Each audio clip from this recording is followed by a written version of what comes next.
مناطق تصرف شده سوریه به وسیله جوانان غیور سوری آزاد خواهد شد. کہ سیریا کی اوپر قبضہ کرنے والے اس گروہ کا خاتمہ خود ایک دن سیریا کے جوان کریں گے، اور ہر انسان چاہے وہ کسی بھی مسلک اور مذہب سے تعلق رکھتا ہے، اس کے جو ضمیر کے اندر ایک حریت کا جذبہ ہے وہ اسے سچائی کے ساتھ کھڑا کرتا ہے۔ پوری مسلمان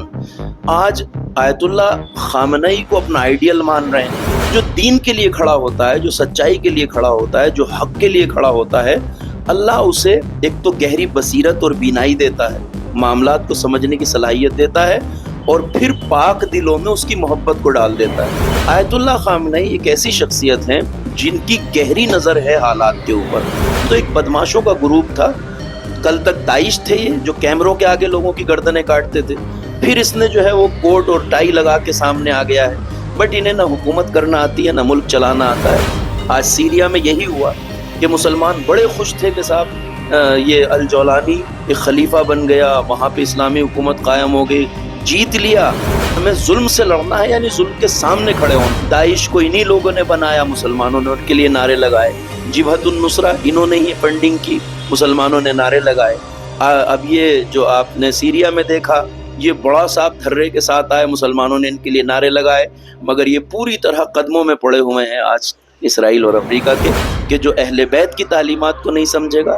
جو امام حسین کے سبق کو نہیں سمجھے گا، جو کربلا سے شعور نہیں لے گا، وہ اسی طرح ٹھوکرے کھائے گا۔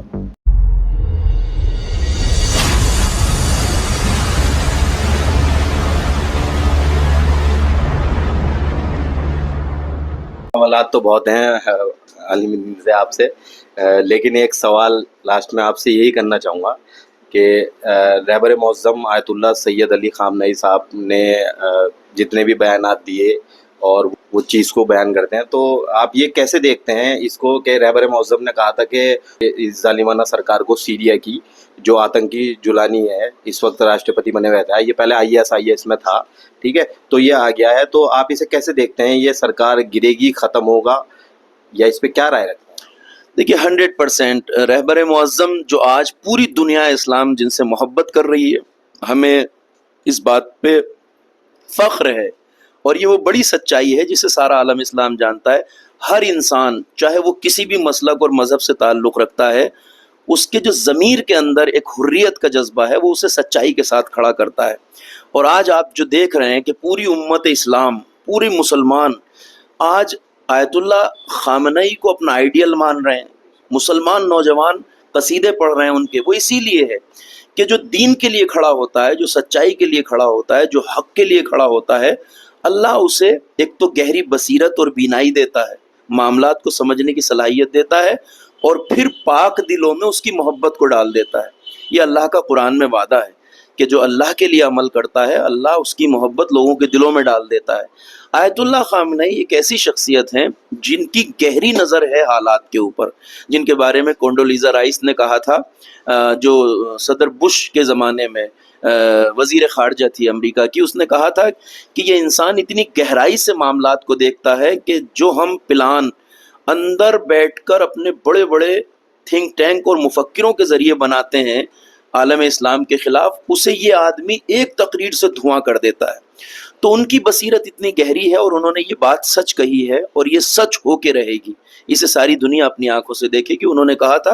کہ سیریا کی اوپر قبضہ کرنے والے اس گروہ کا خاتمہ خود ایک دن سیریا کے جوان کریں گے، اور یہ ہو کے رہے گا، اس لیے کہ ان کے پاس نہ کوئی ویژن ہے، نہ ملک چلانے کی صلاحیت ہے، نہ انہیں پتہ ہے کہ ستہ کس طرح چلائی جاتی ہے۔ یہ تو ایک بدماشوں کا گروپ تھا، کل تک داعش تھے یہ، جو کیمروں کے آگے لوگوں کی گردنیں کاٹتے تھے، پھر اس نے جو ہے وہ کوٹ اور ٹائی لگا کے سامنے آ گیا ہے، بٹ انہیں نہ حکومت کرنا آتی ہے نہ ملک چلانا آتا ہے۔ بہت جلدی جو سیریا کی عام پبلک ہے، عام جنتا ہے، وہ انہیں ان کے انجام تک پہنچائے گی، اور سیریا انشاءاللہ ان حالات سے، اس ذلت سے جلدی نکلے گا۔ ہم دیکھتے ہیں کہ ہمارے برادران اہل سنت بہت مایوس ہوتے ہیں یہ دیکھ کر کہ اسلام کے نام پہ کوئی تحریک شروع ہوتی ہے، بڑے شد و مت کے ساتھ شروع ہوتی ہے، اور بڑے بڑے نام دیے جاتے ہیں، کبھی کبھی تو انہیں خلیفہ تک کہا جاتا ہے، مگر پھر ہم دیکھتے ہیں کہ مسلمانوں کے جذبات ساتھ ملے، مسلمانوں نے ان کے لیے نعرے لگائے، اور وہ سامراجی طاقتوں کی غلامی کرتے ہیں۔ آج سیریا میں یہی ہوا کہ مسلمان بڑے خوش تھے کہ صاحب یہ الجولانی ایک خلیفہ بن گیا، وہاں پہ اسلامی حکومت قائم ہو گئی، جیت لیا۔ مگر کس کے لیے جیتا آپ نے؟ سیریا کس کے لیے جیتا؟ جیت کے ایک اچھے خاصے اسلامی ملک کو جیت کر آپ نے اسرائیل کے قدموں میں ڈال دیا، اس کے سارے ریسورسز اسرائیل کے قبضے میں ڈال دیے، اس کی سارے وسائل اسرائیل کے قدموں میں آپ نے ڈال دیے، اور آپ کیوں نہیں کر سکتے؟ مسلمان پھر دیکھتا ہے کہ جس اسلام کے نام پہ ہم نے کل نعرے لگائے، یہ اسلام تو وہی ہے کہ جو وقت کے یزیدوں کی غلامی کرتا ہے، صہیونیوں کی غلامی کرتا ہے، یہودیوں کی غلامی کرتا ہے، اسرائیل کے اشاروں پہ چلتا ہے۔ اس لیے ہر وہ تحریک، ہر وہ مشن، ہر وہ جہاد جو کربلائی تعلیمات کو نہ سمجھ کے ہوگا، وہ اسی طرح ٹھوکرے کھائے گا۔ امام حسین علیہ السلام کے ذکر سے جڑنے کا ایک بڑا فائدہ یہ ہے کہ امام حسین کے درس کو اور قربانی کو جو سنتا ہے وہ حالات کو گہرائی سے سمجھتا ہے، وہ جانتا ہے کہ ہمیں ظلم سے لڑنا ہے، یعنی ظلم کے سامنے کھڑے ہونا ہے، یہ نہیں کہ ظلم سے لڑنے کے نام پہ آئے اور ظالموں کی ہی غلامی اختیار کر لی، جو آپ سیریا میں دیکھ رہے ہیں، جو آپ دوسری تحریکوں میں دیکھ رہے ہیں۔ داعش کو انہی لوگوں نے بنایا، مسلمانوں نے ان کے لیے نعرے لگائے، جبہت النصرہ انہوں نے ہی فنڈنگ کی، مسلمانوں نے نعرے لگائے۔ اب یہ جو آپ نے سیریا میں دیکھا، یہ بڑا صاحب دھرے کے ساتھ آئے، مسلمانوں نے ان کے لیے نعرے لگائے، مگر یہ پوری طرح قدموں میں پڑے ہوئے ہیں آج اسرائیل اور امریکہ کے۔ اور یہ وہی وجہ ہے کہ جو اہل بیت کی تعلیمات کو نہیں سمجھے گا، جو امام حسین کے سبق کو نہیں سمجھے گا، جو کربلا سے شعور نہیں لے گا، وہ اسی طرح ٹھوکرے کھائے گا۔ بہت بہت شکریہ۔ یہ تھے مولانا جنان اصغر مولوی صاحب، بہت ہی اچھے انداز میں، بہت ہی خلوص کے ساتھ ایام ازاں اور بالخصوص ظالم حکومت کے بارے میں اور رہبر معظم کی قربانیوں کے بارے میں بتا رہے تھے، اور اسلام اور آتنکواد کے بارے میں کہ جس اسلام سے جوڑنے کی کوشش کرتے ہیں ان ظالموں کے بارے میں بھی کھل کے بات کر رہے تھے۔ دیکھتے رہیے آبدی پروڈکشن اسلامک، میں رویش آبدی، سہارنپور۔